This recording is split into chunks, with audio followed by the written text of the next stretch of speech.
కుటుంబ సభ్యులందరికీ నమస్కారం అండి. అందరు ఎలా ఉన్నారు? మేమైతే చాలా బాగున్నామండి. ఇకపోతే మా ఆయన డైట్లో ఉన్నారు కాబట్టి తనకి జొన్నలు రెసిపీ చాలా ఇంపార్టెంట్ అనమాట. సో ఈరోజు జొన్న దోశ చేయడం జరిగింది. సో 1 కప్ మినపప్పు తీసుకొని 3 కప్స్ జొన్నలు తీసుకొని వాటర్తో వాష్ చేసిన తర్వాత అందులో కొంచెం మెంతులు, కొంచెం శనగపప్పు వేసుకోవాలన్నమాట. వేసి మార్నింగ్ నానబెట్టేసుకోవాలి. సో ఈవినింగ్ మిక్సీ కొట్టాలన్నమాట. సో మిక్సీ కొట్టేటప్పుడు మ్యాక్స్ చాలామంది అటుకులు వేస్తారు, కానీ నేను మాత్రం కొంచెం రైస్ వేస్తాను. 1 స్పూన్ రైస్ చాలండి, చాలా బాగుంటుంది. అలాగే హోల్ నైట్ నానబెట్టేసేయాలి ఇంకా మిక్సీ కొట్టేసిన తర్వాత. సో అది మార్నింగ్కి రెడీ అయిపోతుంది.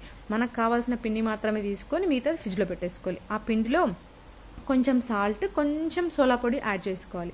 ఒకవేళ పుల్లగా ఉంది అనిపిస్తే కొంచెం షుగర్ యాడ్ చేస్తారు, అంటే పుల్లగా ఉంటేనే షుగర్ యాడ్ చేస్తారు, నార్మల్గా అవసరం లేదండి. సో చాలా బాగుంటుంది. అది కలిపేసుకొని పక్కన పెట్టేసుకొని మనం చట్నీ ప్రిపేర్ చేద్దాం.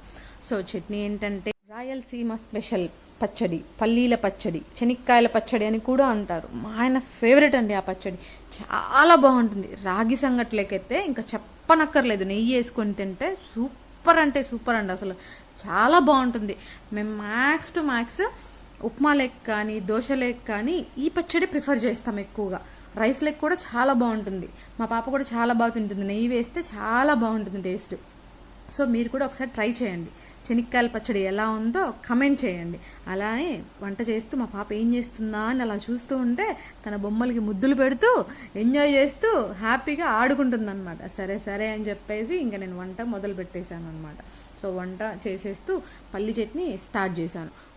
పల్లి చట్నీ అయిపోయిన తర్వాత లాస్ట్లో పచ్చి ఉల్లిపాయ ఉంటుంది కదండి, ఆనియన్ ముక్కలు చేసి మిక్స్ చేయాలన్నమాట.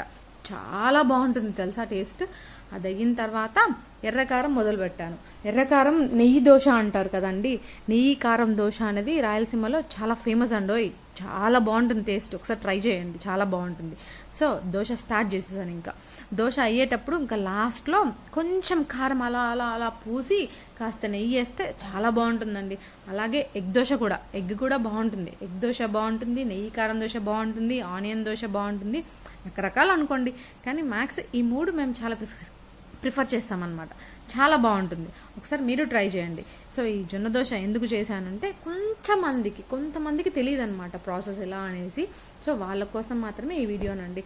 వీలైతే నచ్చితే లైక్ చేయండి, షేర్ చేయండి, కామెంట్ చేయడం మాత్రం మర్చిపోకండి. అలాగే చిన్న సబ్స్క్రైబ్ కూడా చేసుకొని మమ్మల్ని సపోర్ట్ చేస్తారని కోరుకుంటున్నాను. ఈ లాస్ట్ దోశ ఎవరికి అనుకున్నారు? మా పాప కండోయ్.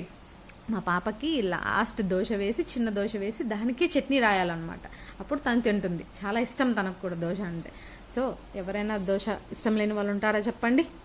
లైక్ చేయండి.